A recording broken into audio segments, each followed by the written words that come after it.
यार मालिक बैठा है तो ध्यान देख रहा है पता चेंद होवे अल्लाह खैर करे व्यापारी आंदा पिए तेनु दाल मड्डी सलाम अलैकुम वालेकुम भाईजान सलाम धान बिकाऊ है जिया बिकाऊ है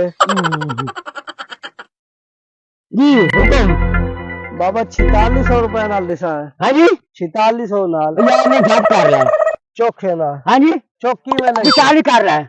ठीक है साईं नहीं आदि हो आओ जी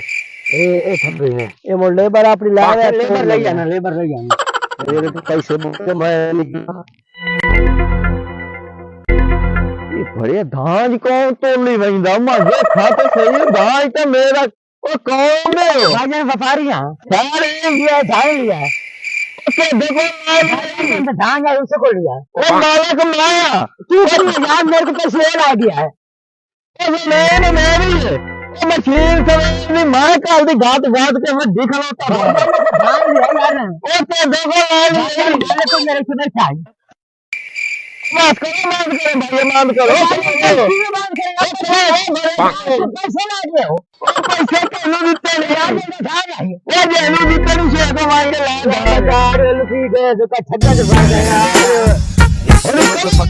यार ऐसे गाय दादा लुटी क्यों लुटे दे आए